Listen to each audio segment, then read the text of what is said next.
안녕하세요. 경기도에 살고 있는 30대 후반 여자입니다. 결혼 생활은 마치 사랑과 전쟁을 찍는 것 같았어요. 그런데 이혼을 하려고 알아보니 이건 또 전혀 다른 장르더라고요. 굳이 따지자면 범죄와의 전쟁 정도가 어울릴까요?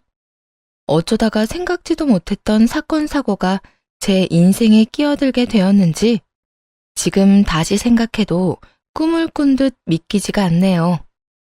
이제는 과거를 훌훌 털어버리고 새로운 출발을 하고자 사연 열차에 글을 쓰고 있고요. 그러면 어떤 결혼 생활을 하고 어떻게 이혼까지 하게 되었는지 이야기 한번 들어보실래요? 보통 가정에서 태어나 평범하게 살아온 지극히 평범한 사람이었어요. 그러다가 남편을 만나게 되었고 2년간의 길지도 짧지도 않은 연애 후 결혼했죠.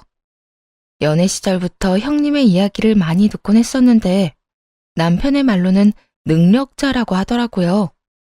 우리 형수님 정말 대단한 사람이야. 집도 잘 사는데 머리도 엄청나게 똑똑해서 투자했다 하면 대박이 나더라니까. 정말? 그렇게 말할 정도야? 그래. 우리 엄마도 이번에 형수님이랑 같이 투자해서 꽤 벌었다고 하던데 그것뿐이야. 저번에 우리 엄마 갑자기 쓰러졌을 때도 형수님 친정에서 돈을 해줘서 무사히 수술까지 했었거든. 하여튼 여러모로 고마운 사람이야. 시댁에선 형님에게 받은 도움이 많아서인지 형님을 위하는 마음이 남달라 보였고 남편이 칭찬하는 만큼 좋은 사람일 거라 생각했어요. 하지만 막상 결혼을 하고 나니 시모와 형님이 아니라기보다는 시모가 2명 있다는 느낌을 지울 수가 없더라고요. 단순히 시모가 형님을 예뻐한다는 수준이 아니었거든요.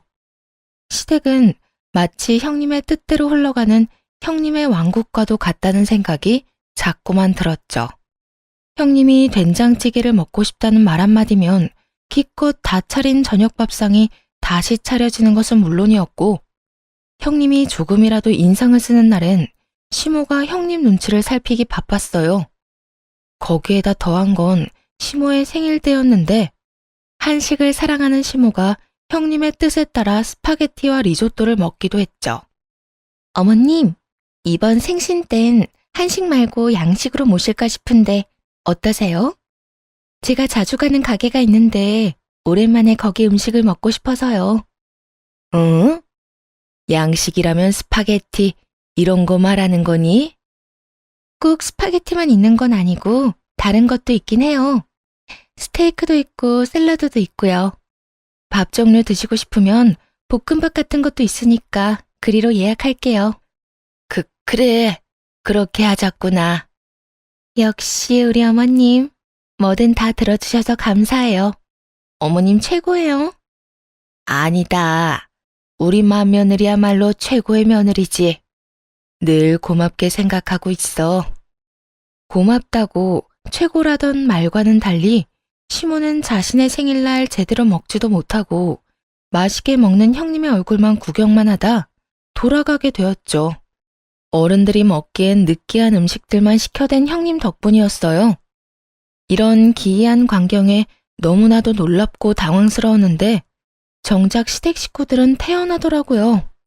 단 한 사람, 시모만 빼고 말이죠. 상황이 상황인지라 형님의 비위를 맞추는 듯 했지만요. 아무래도 시모의 입장에서는 며느리의 비위를 맞춘다는 것이 화가 쌓이기 마련인 상황이잖아요. 문제는 거기서부터 시작되었어요.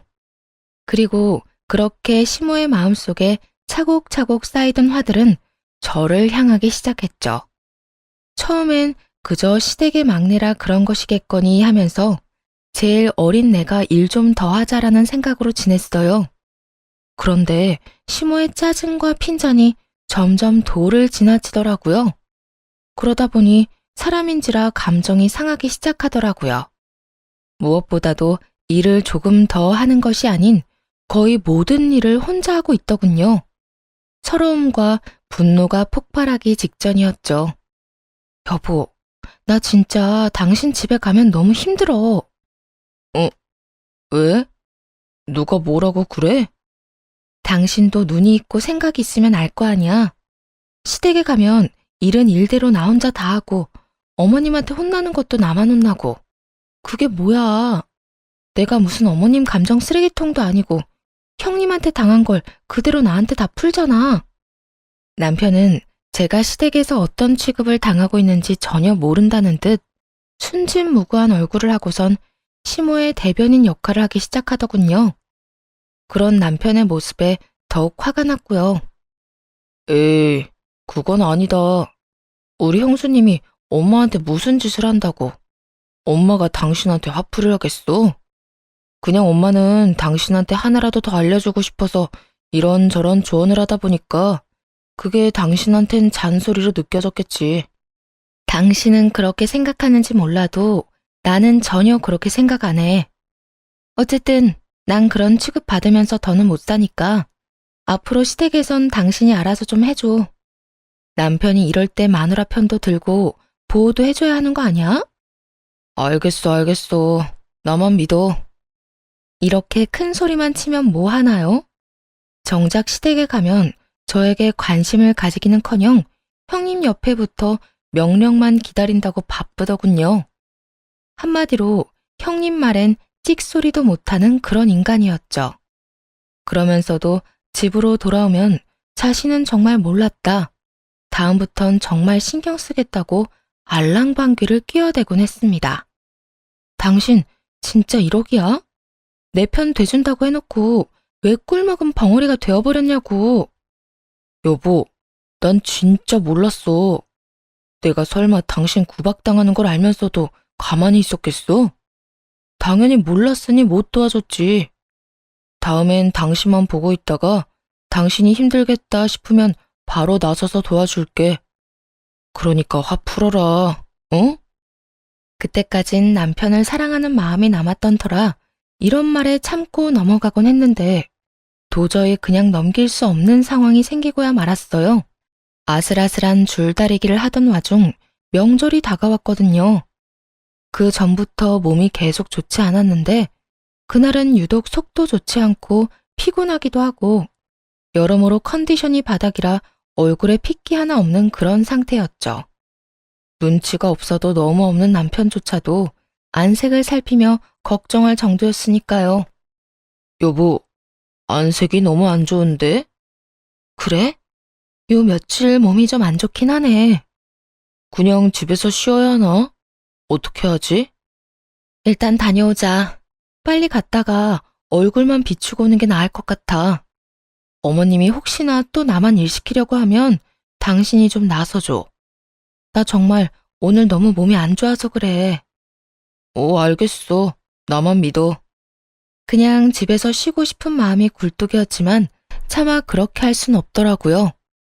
하필 명절에 맞춰 아프냐며 핑계라고 생각할 것이 뻔했고 워낙 안색이 좋지 않으니 시댁에 가면 어련히 알아서 쉬게 해주겠지 하고 기대했죠. 하지만 그건 제 기대일 뿐 시모는 생각보다도 더 배려 따윈 모르는 사람이더라고요. 식은 땀까지 흘리는 걸 뻔히 보면서도 갖은 일을 시키기 시작했으니까요. 왜 이제서야 오는 거니? 할 일이 얼마나 많은데. 얼른 들어와서 손부터 씻고 재료 손질부터 하거라. 이걸 저 혼자 다 해야 해요? 그러면 너 혼자 다 하지 이 늙은 내가 같이 하리? 어머님, 저 진짜 몸이 안 좋아서요. 어머님이 힘들면 형님이라도 불러주세요. 형님도 지금 와 있잖아요. 네 형님도 지금 몸이 안 좋다고 안방에서 쉬고 있어. 내 보기엔 네 형님보다 네 상태가 더 괜찮으니 손댄 김에 그냥 혼자 하거라. 형님이 정말 아픈지 안 아픈지 알 수는 없으나 두 며느리가 똑같이 아픈데 저에게만 일을 시키는 것이 그날따라 너무 화가 나더라고요. 결국 인내심은 바닥이 났고 손에 들고 있던 각종 나물들을 집어 던져버렸네요. 그랬더니 이런 행동을 본 시모는 고함을 질러대기 시작하더군요. 너 지금 이게 무슨 짓거리야? 어디 차례상에 올리는 음식을 집어던져? 어머님, 저 이 집에 시집을 온 거지 종살이하러 온 하녀 아니에요. 내가 뭐라고 그랬니? 나는 너 하녀라고 한 적 없다. 왜 괜히 혼자 오버하고 난리니? 몸이 안 좋다고 힘들다고 하는데도 우격다짐으로 일 시키면 그게 하녀 취급하는 거 아니고 뭔가요? 저도요, 친정에선 귀한 딸이라고요. 어떻게 어머님은 남의 집 귀한 딸을 이렇게 막대하세요? 우리 집에 시집온 며느리한테 음식 준비 좀 하라고 한 게 막대하는 거니? 너 참 말 이상하게 하는 재주가 있다. 제가 이상한 게 아니라 어머님이 이상한 거예요. 몸이 아프다고 했잖아요. 평소에 군말 없이 일만 하던 제가 오죽 아팠으면 아프다는 말을 다 했겠어요. 형님이 아프면 당연히 누워서 쉬어야 하고 저는 아프든 말든 일 시키는 게 막대하는 거라고요. 그 순간이었어요. 이어폰을 꽂고 휴대전화로 재미있는 거라도 보고 있는지 안방에서 깔깔거리는 형님의 웃음소리가 들리더라고요. 아프다고는 전혀 생각되지 않는 즐거운 웃음소리였죠. 역시나 형님이 아프다는 건 꾀병이 분명했고 그게 꾀병인 걸 알면서도 저만 부려먹으려 했던 시모의 심보에 또다시 화가 치밀어 올랐습니다. 바로 안방으로 달려가 문을 활짝 열어버렸어요. 예상대로 침대에 편히 엎드린 형님이 이어폰을 꽂은 채 휴대전화를 들여다보고 있더라고요. 그대로 형님에게 다가가 이어폰을 빼버렸고 곧 어이없다는 눈빛으로 보더라고요. 동서, 지금 이게 뭐 하는 짓이야? 뭐 하는 짓이긴요. 분명 어머님은 형님이 많이 아파서 쉰다고 했는데 보아하니 다 나은 것 같아서 음식 같이 하자는 말을 하려고 그랬어요. 이어폰 때문에 아무 소리도 안 들리는 것 같길래요. 그러니까 지금 나더러 이러고 있지 말고 요리하는 거나 도와라. 이거네? 돕는 게 아니라 같은 며느리로서 같이 해야 할 일이죠. 일방적으로 형님이 절 돕는 게 아니라요. 아, 그래? 그런데 이걸 어쩌나? 나 진짜 몸이 안 좋아서 그딴 걸 할 힘이 없는데 어떻게 하지? 제가 보기엔 아주 멀쩡해 보여서 오늘은 무슨 일 있어도 꼭 함께 해야겠는데 어쩌죠? 저도 오늘은 몸이 많이 좋지 않아서 도저히 혼자 할 순 없겠거든요. 지지 않고 맞서자 형님은 인상을 찌푸리더니 시모를 향해 도움을 요청하더군요. 어머님, 가만 계실 거예요? 이거 완전 하극상 아닌가요? 어머님이 나서주셔야 할 것 같은데요. 그래. 너 지금 뭐 하는 짓이야? 네 형님이 지금 몸이 좋지 않다고 하지 않니? 괜한 고집 그만 부리고 얼른 나와서 재료 손질부터 하거라. 얼른! 시모는 형님의 명령에 따르는 듯 오로지 저에게만 고함을 치며 화를 내더라고요. 형님은 머리카락을 매만지며 웃고 있었는데 정말이지 그 순간에는 인내심이 한계에 다다른 느낌이었죠. 그 자리에서 곧장 형님의 소목을 잡아 끌어 주방까지 데리고 왔고 그러자 형님은 끌려오는 내내 고함을 지르더라고요. 그리곤 주방 한가운데에 형님을 내팽개쳐버리곤 시모를 향해 이렇게 말했어요. 어머님 말대로 형님이 참 많이 아프긴 한가 보네요. 이런 상황에 저렇게 헛소리를 하는 걸 보니 말이에요. 보아하니 저처럼 몸이 아픈 건 아닌 것 같고 정신이 많이 아픈 것 같은데요? 지금부터라도 일 좀 시키세요. 몸이 힘들어야 정신이 번쩍 들지 않겠어요? 한껏 비꼬아 말하자 시모는 아무 말도 하지 않고 그저 분위기만 살피더라고요. 보통 시댁이라면 당장 형님에게 불호령이 떨어지고도 남을 상황이지만 보통 시댁과는 거리가 멀었거든요. 어떻게 해서든 저에게만 일을 시키려는 궁리뿐이었으니까요. 어떻게 하면 저한테 일을 떠맡길까 궁리 중인 것 같은데 저 일 안 해요, 이제. 더는 여기에 오지도 않을 거니까 다신 저한테 오라 가라 하지도 마세요. 뭐야? 이것이 오냐오냐 해줬더니 시어미한테 못하는 말이 없구나. 어머님, 입은 삐뚤어졌어도 말은 바로 하셔야죠. 어머님이 언제 저한테 오냐오냐 해줬다고 그러세요? 어머님이 오냐오냐 해준 사람은 제가 아니라 어머님 침대에 누워서 깔깔거리고 있던 형님이고요. 저한텐 자빌은 다 시켜대면서 구박만 하셨죠. 그 덕에 군말 없이 내내 하던 제가 폭발해서 지금 이러고 있는 거고요. 그러니까 더 험한 꼴 보고 싶지 않으면 이래라 저래라 하지 마세요. 아시겠어요? 그리고는 그대로 시댁을 벗어나 친정으로 가버렸어요. 시모도 시모였지만 옆에서 아무것도 모른다는 표정으로 시모에게 부탁을 가장한 명령질을 하던 형님 때문에 화가 나더라고요. 물론 얄밉기도 했고요. 화를 내느라 큰 에너지를 써서 그런지 그렇지 않아도 좋지 않던 몸이 더욱 아파오기 시작했어요. 남편은 여전히 시댁에서 돌아오지 않았고 하는 수 없이 친정 부모님과 함께 병원에 갔네요. 병원에 갔더니 임신이라고 하더라고요. 임신 초기이니 조심 또 조심해야 한다고 하는데 기쁘기는커녕 화가 났어요. 임신한 줄도 모르고 시댁에서 종처럼 일하고 있던 저 자신에게요. 그리곤 앞으로 무슨 일이 있어도 스스로와 아이만큼은 지켜야겠다고 다짐했네요.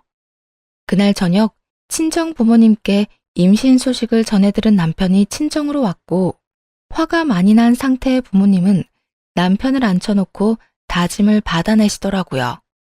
정서방, 도대체 우리 애가 가서 얼마나 고생을 했으면 애 몸이 이 모양 이 꼴인 거야? 그리고 자네는 얘가 이렇게 몸이 안 좋다고 하는데 병원도 안 데리고 가고 자네 집에 데리고 가서 일을 시킨다는 게 말이나 된다고 생각하나? 우리가 두 사람 행복하게 잘 살라고 결혼 허락했지 소처럼 부려먹으라고 결혼시킨 줄 알아? 부부 사이의 일은 부부끼리 알아서 해결하라고 입버릇처럼 말씀하시던 아빠도 이날은 화가 많이 나셨는지 남편을 몰아세우시더라고요. 자기 자식 귀하면 남의 자식 귀한 줄도 알아야 한다면서요. 남편 역시 하나부터 열까지 틀린 말이 없다고 느낀 것인지 무릎을 꿇고 앉아 진심 어린 용서를 구하더군요. 죄송합니다. 여보, 미안해. 당신이 아프다고 했을 때 병원부터 갔어야 했는데 앞으로 내가 더 노력할게. 정말이야. 노력? 말만 노력한다 어쩐다고 하지 말고 구체적으로 말을 좀 해보게. 앞으로 내 딸에게 어떻게 할 건가 자네? 집사람이 싫다고 하면 가급적 저희 집엔 데리고 가지 않겠습니다. 저희 엄마 연락도 제가 중간에서 잘 끊어내는 것은 물론이고 집사람이 최우선이라고 생각하며 살겠습니다, 장인어른. 그러니까 노여움 좀 푸세요.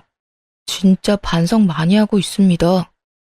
어떠한 변명도 없이 용서를 구하는 남편의 태도에 아빠도 마음이 조금 풀어진 듯 하더라고요. 남편이 오기 전까지는 이혼까지도 생각했는데 눈물을 흘리며 다시 한번 기회를 달라는 남편을 보니 화가 났던 마음도 어느 정도 누그러졌고요. 거기에다 임신도 한 상태였으니까요. 이미 생긴 아기를 지울 생각도 혼자 키울 용기도 없었어요. 그렇게 남편과 함께 집으로 돌아왔고 병원에서 말한 대로 조심 또 조심하며 지냈네요.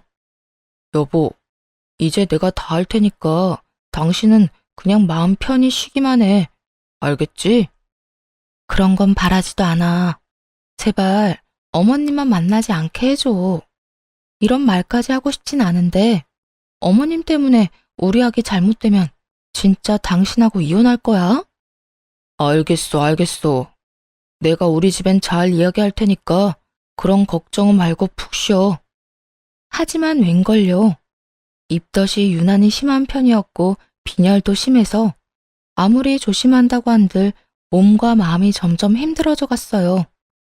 다행히도 남편이 잘 보살펴 주었고 그런 남편을 다시 믿어주며 이전과는 다르게 서로 의지하며 지냈습니다. 그렇게 힘겨운 하루하루를 보내던 어느 날 남편이 출근을 하고 없었는데 시모가 연락도 없이 집으로 찾아왔더라고요. 양손 가득 식재료를 들고서 말이에요. 혹시나 하는 기대를 했던 건 사실이에요.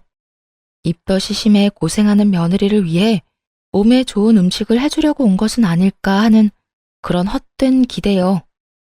어머님, 연락도 없이 무슨 일이세요? 그리고 이건 다 뭐예요? 아, 그거? 이것저것 장 좀 봤어. 너 임신해서 고생한다고 하길래 장은 내가 다 봐왔으니까 너는 쉬운 음식이나 좀 하거라.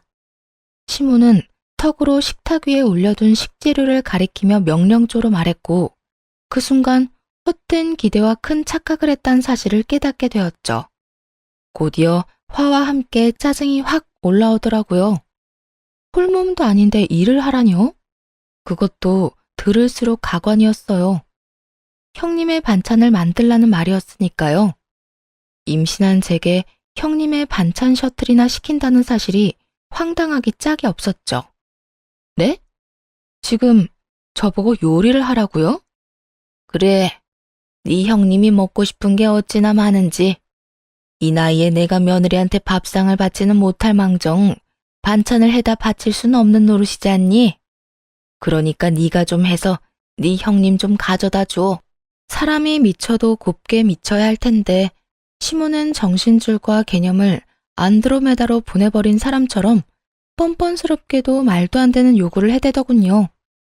마치 당연히 제가 할 일인 것처럼 말이에요. 어머님, 저 입덧이 심해서 저희 먹을 음식도 제대로 못 해먹고 살아요. 그리고 제가 왜 형님이 먹을 반찬을 해야 해요? 저번 명절에도 말했었죠. 앞으로 이딴 일 안 할 거니까 다신 이런 일 시키지 말라고요. 그러면 어떻게 하니? 내가 다 할 수는 없는 노릇이지 않니?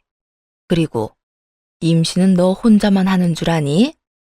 나도 네 남편 임신했을 때 입덧 심했어도 주방 일만 잘했어. 잔말 말고 얼른 시작하려무나. 오늘 저녁 전까진 가져다 줘야 오늘 먹을 거 아니야? 그쯤 되니 시모와 말을 섞고 있는 건 시간 낭비라는 생각이 들더군요. 남편에게 전화를 걸어 바로 집으로 오라고 했고 집에 온 남편에게 상황을 설명하며 난 못하겠으니 직접 해서 형님에게 주거나 하라고 했네요. 남편은 우물쭈물 눈치를 살폈고 시모는 개거품을 물며 고함을 질러대기 시작했죠. 이게 도대체 무슨 짓이야? 일하는 애 불러다가 반찬이나 만들라니. 너 진짜 제정신 맞니? 임신하더니 머리가 어떻게 된 거 아니야? 어머님이야말로 치매라도 걸린 거 아니에요? 입덧 심한 며느리한테 음식을 해주지는 못할 망정 형님 먹을 반찬이나 하라뇨. 이게 제정신 박힌 사람이 할 짓거리인가요? 이 인연이 말하는 버릇 좀 보게. 첫째 며느리도 모자라 너까지 나 무시하는 거지? 그렇지 않고서야 어떻게 시어미한테 이딴 언행을 보이는 게야? 무조건 저만 나쁜 사람으로 몰아가지 말고 어머님이 저한테 어떻게 했는지 그거부터 생각을 좀 해보세요. 누누이 말씀드렸죠? 오죽했으면 시어머님한테 이렇게까지 하겠어요? 그리고 말은 똑바로 하세요. 매번 어머님 무시하고 마음대로 구는 건 형님이잖아요. 형님한테 화가 나면 형님한테 가서 푸세요. 엄한 사람 그만 잡으시고요. 시모는 말로는 이길 수 없다고 생각했는지 식재료를 집어던지며 난동을 부리기 시작했어요. 무슨 일이 있어도 편을 들어주겠다던 남편놈은 지켜만 보고 있었고 자칫하면 큰 사단이 날 상황이 분명했죠. 그때였어요. 때마침 저를 걱정하시던 부모님이 집으로 오셨고 난동을 부리는 시모를 뜯어 말리기 시작했습니다. 이게 뭐 하는 짓이에요? 홀몸도 아닌 애 앞에서 이게 무슨 난동질이냐고요? 사돈, 잘 왔네요. 도대체 딸 교육을 어떻게 시켰길래 저리도 버릇이 없을 수가 있나요? 아주 시어머니한테 못하는 말이 없다고요. 부모님의 등장에도 시모는 기가 죽기는커녕 더 큰 소리를 치며 제 흉을 보기 시작하더군요. 들었던 이야기도 있었고 주방 상황을 천천히 둘러본 부모님은 어떤 상황인지 대충 눈치채셨는지 시모를 똑바로 바라보며 이렇게 말하시더군요. 내 딸은 내가 더 잘 압니다. 절대 아무 이유 없이 어른한테 버릇없이 구레가 아니라고요. 들어보니 남의 집 귀한 딸 하녀 부리듯 부려먹었다고 하던데 지금 이 꼴만 봐도 어떤 상황인지 아주 잘 알겠네요. 어떻게 똑같이 자식 키우는 사람이 이딴 짓거리를 하실 수가 있어요? 이러다 뱃속에 있는 아기 잘못되면 그 벌을 어떻게 받으시려고요? 도대체 뭘 보고 뭘 배웠길래 애가 저 모양 저 꼴인가 했더니 지금 보니 딱 그 어미의 그 딸이네. 더 볼 것도 없겠네요. 보다시피 날 보고 잘 배워서 이런 상황에서도 똑부러지게 자기 할 말은 잘 하는 편이긴 합니다만 정서방은 도대체 누굴 닮아 저 모양 저 꼴인지 알 수가 없네요.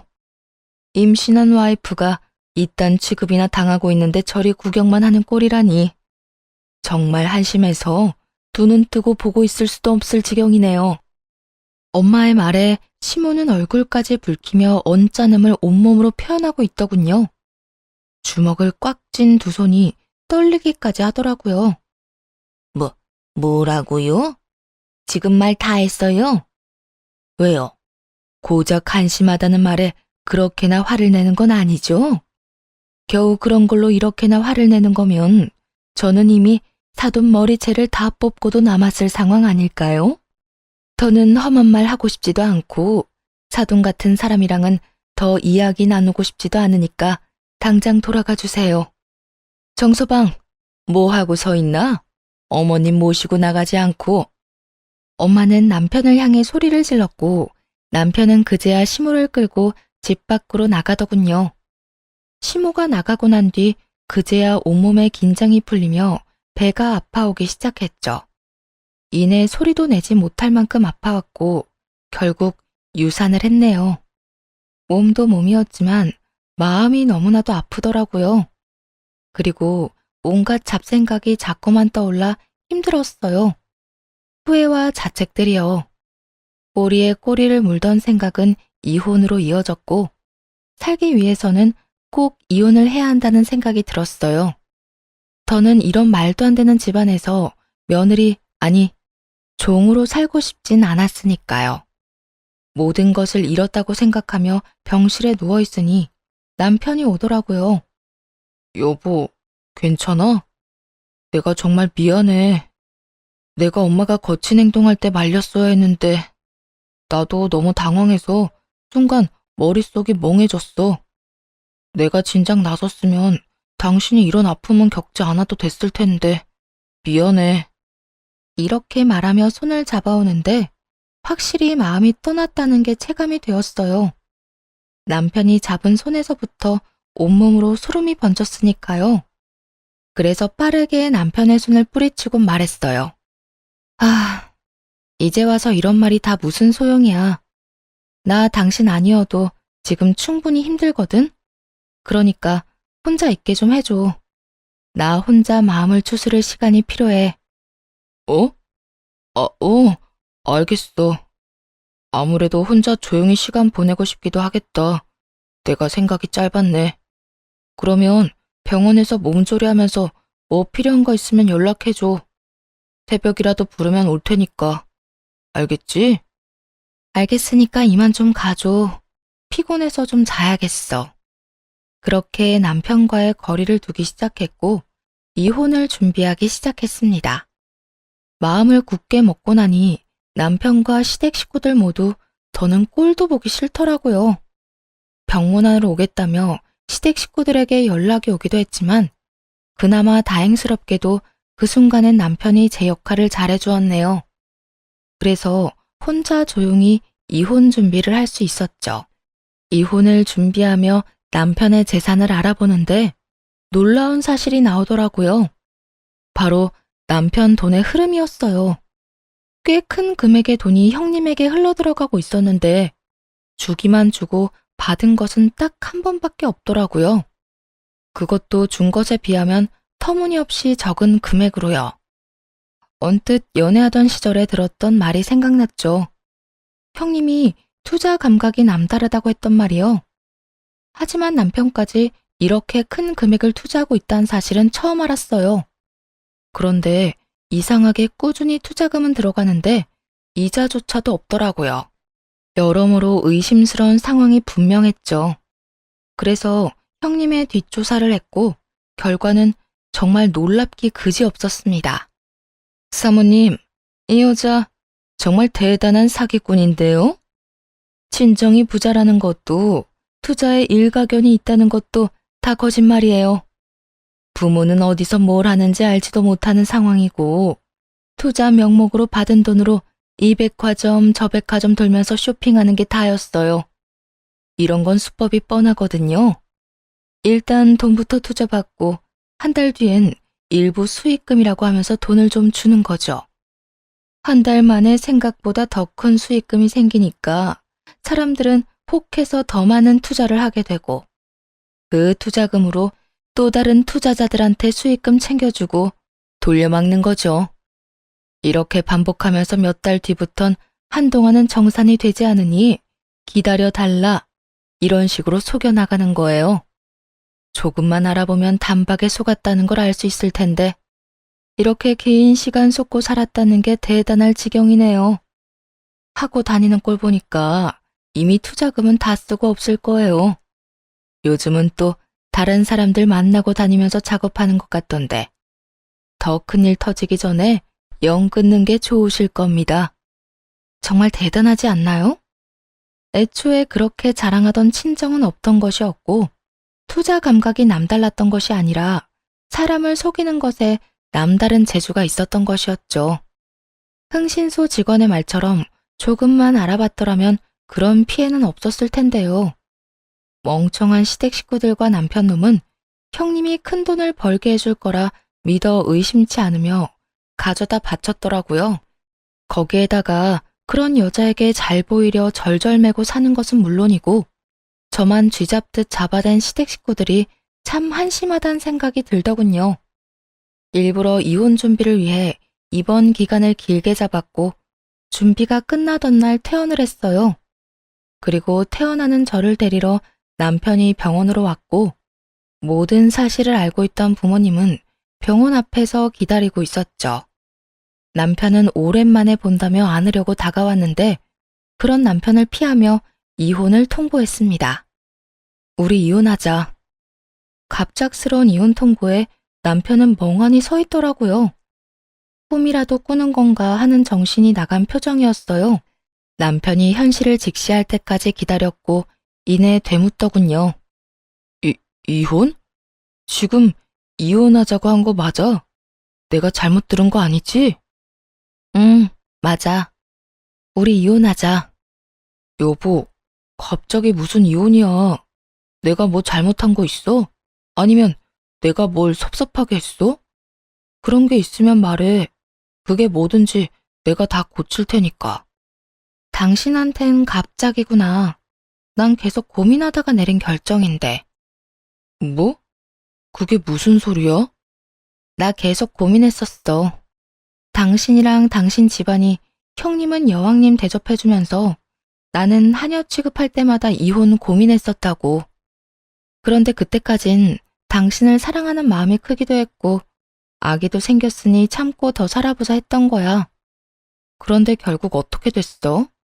어머님이 우리 집에 찾아와서 난동 부리는 바람에 아기는 잃고 내가 그렇게 당하는 동안에도 당신은 가만히 있었잖아. 그건 내가 너무 당황해서 그랬다고 다 설명했었잖아. 앞으로는 정말 당신 지켜준다니까. 맹세해. 내 말 못 믿겠으면 각서라도 쓸게. 남편은 어떻게 해서든 잡아보려 애쓰더라고요. 그 모습이 제 눈엔 그저 어떻게든 순간을 모면하기 위해 갖은 애를 쓰는 추악한 짓거리로밖에 보이지 않았죠. 매번 이런 식으로 상황을 모면해왔으니 그렇게 느끼는 것도 무리는 아니었어요. 각서가 무슨 소용이야. 당신은 또다시 날 실망하게 할지 보지 않아도 뻔한데.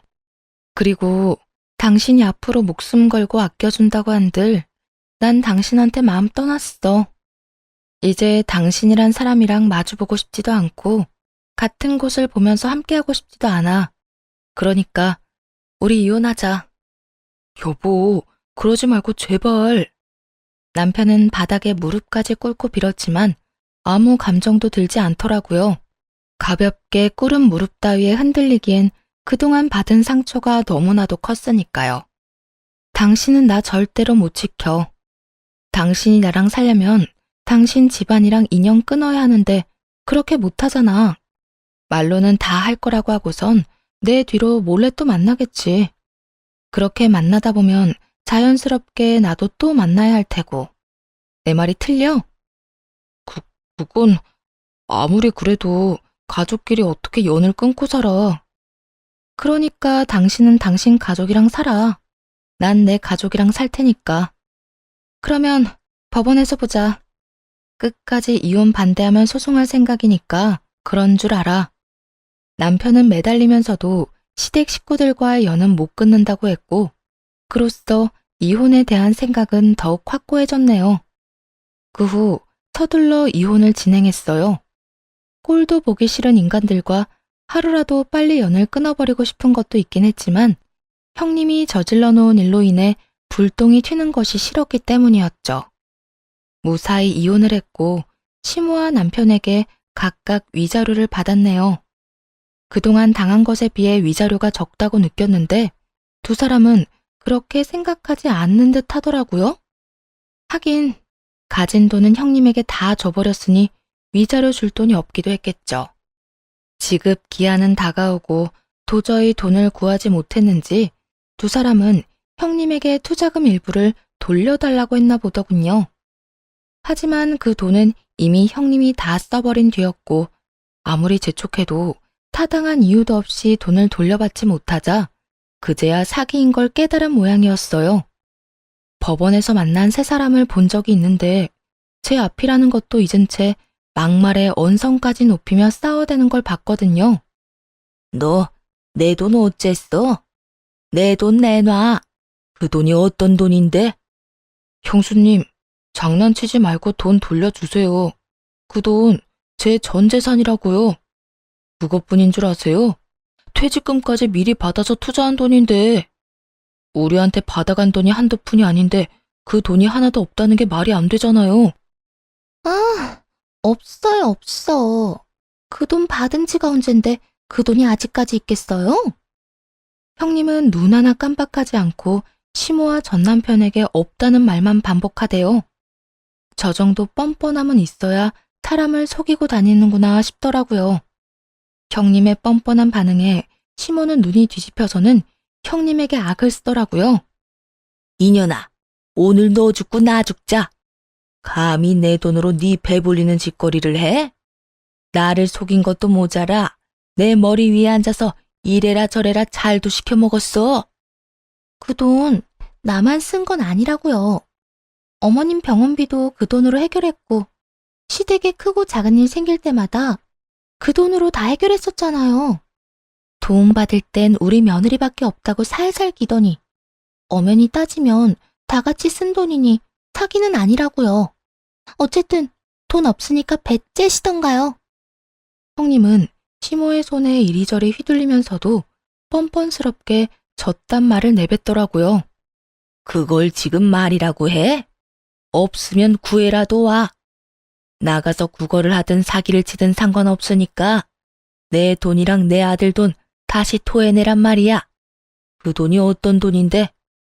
내가 그 돈 모으려고 어떻게 살았는데? 네가 뭔데 그 돈을 다 써?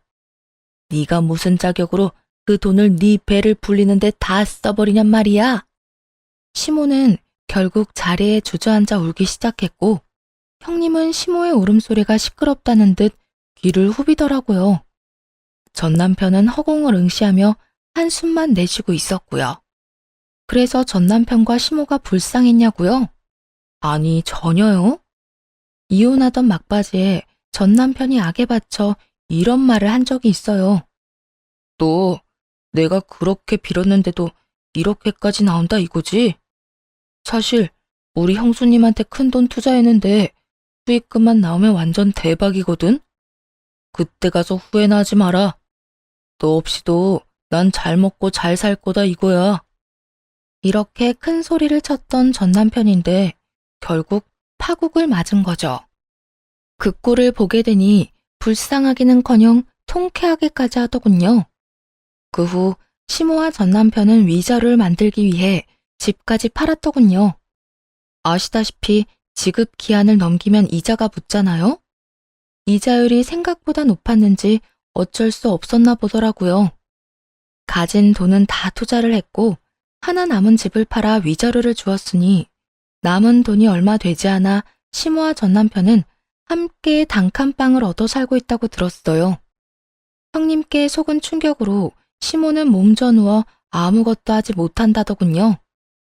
형님의 행각을 알게 된 전 시댁 식구들이 뒤늦게 고소장을 제출하긴 했지만 말 그대로 너무나도 늦은 일이었죠. 형님은 돈이 없으니 여전히 배째라는 식이었고 돈 나올 구멍도 없어 보였고요. 결국 구속 예정이라네요. 사기당한 나머지 사람들은 거짓골을 면치 못하게 되었고요. 지긋지긋하게도 이게 끝은 아니었습니다.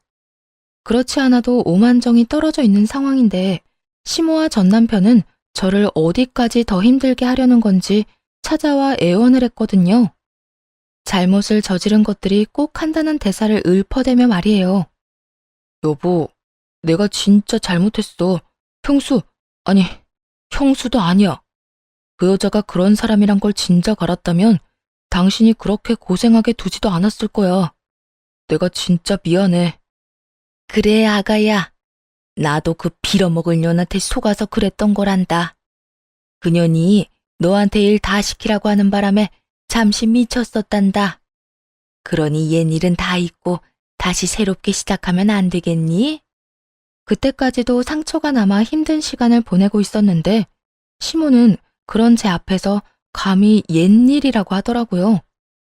용서를 해준 적도 없는데 마치 용서를 받은 사람인 양 이 모든 일을 과거로 치부하는 두 사람을 용서할 수가 없었어요. 옛일이요? 지금 옛일이라고 했나요? 아직도 그때 생각하면 치가 떨려요. 당신 때문에 잃은 내 아기를 생각하면 아직도 자다가도 일어나서 눈물이 흐른다고요. 그런데 옛일이라니 너무 뻔뻔하다고 생각 안 해요? 하긴 애초에 생각이란 게 있고 양심이란 게 있는 사람이라면 이렇게 찾아오지도 못했겠네요. 이 말에 전 시모는 고개를 푹 숙이고 연기를 하기 시작했고 그런 시모를 대신해 전 남편이 나서 눈물로 호소하더군요. 여보, 나도 우리 아기 생각하면 잠도 안 오고 슬퍼. 나도 이런데 당신은 오죽하겠어. 그러니까 우리가 더 함께 해야 하지 않을까? 당신도 나도 이렇게나 힘드니까 이럴 때일수록 함께 있으면서 서로 보듬어주면 좋잖아. 응? 보듬어주는 거 좋아하네. 당신이나 당신 엄마나 거지된 거 다 아는데 주제에 누가 누굴 보듬어준다는 거야? 내 돈이나 갉아먹는 짐이나 되겠지. 내가 바본 줄 알아? 그냥 하던 대로 해. 나오지도 않는 눈물 꾸역꾸역 짜내면서 이상한 연기 좀 그만하라고. 어떻게 해도 꿈쩍도 하지 않자 전 남편과 시모는 본색을 드러내더라고요. 아들, 일어나. 내 보아하니 꿈쩍도 안 할 것 같구나. 괜한 시간 낭비했어. 시모는 얼굴색을 싹 바꿔 본색을 드러냈고 남편 역시 무릎을 털며 자리에서 일어나더니 돌변한 태도로 몰아세우기 시작했어요. 마치 저의 잘못으로 자신들이 그런 행동을 할 수밖에 없었다는 듯이요. 그러니까, 야, 너도 우리가 이렇게까지 하면 적당히 좀 받아주면 안 되냐? 어떻게 된 여자가 끝까지 저 혼자 잘났냐? 내가 너 콧대 높은 이 꼴이 보기 싫어서 우리 엄마가 너 괴롭혀도 안 도와줬던 거야. 알아? 혹시나 했는데 역시나였죠. 전 남편은 제가 괴롭힘을 당하고 있다는 사실을 확실하게 인지하고 있었더라고요. 그러면서 순진무구한 얼굴로 아무것도 모른다는 듯 했던 걸 생각하면 화도 났지만 또 한편으론 이제 남남이고 인생 다 말아먹은 인간한테 따지고 들어서 남는 것이 뭐가 있겠냐 하는 생각이 들었어요. 그런 생각이 들자 어떻게 해서든 빨리 돌려보내고 다신 찾아오지 못하게 만드는 것이 가장 이로운 행동이란 생각이 들더라고요. 그래서 최대한 흥분하지 않도록 노력하며 전 남편에게 말했어요. 내가 이제 와서 그것까지 알아야 하니? 굳이 알고 싶지도 않네. 할 말 다 했고 할 짓 다 했으면 좀 꺼져 줄래? 지금 안 가면 경찰 부를 예정이거든. 경찰 와서 너랑 네 엄마 나란히 경찰서 끌려가게 되잖아? 그러면 나 절대 합의 같은 거 안 해줄 거야. 그러니까 좋게 말로 할 때 꺼져. 너 꼭 이렇게까지 해야 해? 우리가 뭘 그렇게 잘못했다고 이렇게까지 구는 거야? 그걸 모른다는 게 잘못이야. 나한테 네 식구가 한 짓이 얼만데 그걸 모른다는 게 나는 이해가 안 된다. 더는 너 같은 인간이랑 할 말 없으니까 제발 좀 가. 그렇게 전 남편과 전 시모를 있는 힘껏 내쫓아버렸고 그 후론 찾아오지 않더라고요. 들리는 소문엔 대출금도 갚지 못해 회사로 사람들이 찾아오는 상황까지 이르렀고 결국 꽤 좋은 회사마저 그만두고 완전 폐인 신세가 되어버렸다고 하더군요. 마지막까지도 참 어울리는 결말이라고 생각했네요. 그렇게 지저분한 인연을 끊어내고 난 후 5년이라는 세월이 지났어요. 지금은 아주 잘 지내고 있습니다. 언제까지고 씻기지 않을 것만 같던 상처도 잘 씻어냈고 요즘엔 좋은 사람과 재혼을 앞두고 있고요. 이 사람을 처음 만난 건 3년 전이었는데요. 자주 가던 카페 사장님이었죠. 그땐 우울하고 힘들었던 터라 기분 전환할 겸 집 근처 카페에 자주 가 시간을 보내곤 했는데 그때 저를 눈여겨본 것인지 먼저 말을 걸어오더라고요. 저기, 이거 신메뉴인데 한번 드셔보실래요? 달콤한 케이크 한 조각을 내밀면서 말이에요. 처음엔 워낙 자주 가니 맛 평가 정도 부탁하려고 그러나 보다 했어요. 그런데 갈 때마다 꼭 하나씩은 서비스로 주고 나니 모를래야 모를 수가 없더라고요. 하지만 그 당시엔 마음의 상처가 아물지 않았던 시기였어요. 그래서 그런 예비 남편의 마음을 모른 척하고 있었는데 어느 날은 편지를 주더라고요. 글씨체에서마저 느껴지는 진심을 가득 담은 편지를요. 그 진심에 마음의 문을 열었고 덕분에 많이 웃기도 하며 상처를 치유하는 나날을 보냈습니다. 그리고 얼마 전 청혼을 받았고요. 나 생각을 많이 해봤는데 나 당신하고 같이 살고 싶어. 매일 아침에 혜정 씨랑 같은 침대에서 일어나 마주보고 밥도 먹고 저녁에 하루 동안 있었던 일 나누면서 다시 같은 침대에서 잠들고 싶어. 정말 고마운 말이긴 한데 아무래도 나 겁나. 또 실패할까 봐서 말이야. 물론 민수 씨가 미덥지 않은 건 아닌데 아무래도 겪은 일이 있다 보니까 망설여지기는 해. 우리 처음 만났을 때 기억나? 내가 어떤 사람인지도 모르면서 밀어내기 바빴잖아. 그런 혜정 씨를 나는 계속 설득했고 결국엔 우리가 이렇게 깊은 사이가 됐지. 우리가 만나오던 시간 동안 혜정 씨가 우려했던 그런 상황 우리한테 있었어? 한 번도 없었잖아. 결혼도 마찬가지일 거야. 별것도 아닌 일로 싸우는 날도 있을 거고 어떤 날은 꼴도 보기 싫은 날도 있을 거야. 그럼에도 우리가 함께한다는 그 사실만으로 우린 행복할 거야. 내가 그렇게 만들어줄게. 결국 다시 한번 남자를 믿어보기로 했고 앞서 말씀드렸다시피 재혼을 앞두고 있습니다. 아기를 잃고 이혼을 할 때까지만 해도 남자와 결혼은 두 번 다시 없을 거라 생각했는데 인생이란 참 모르는 일 같아요. 지금은 행복 가득할 것만 같은 예비 남편과의 결혼 생활도 때로는 힘들고 때로는 화가 나는 순간들이 분명히 있겠죠. 하지만 서로 아끼는 마음과 언제나 서로가 우선이라는 마음만 잊지 않는다면 두 번째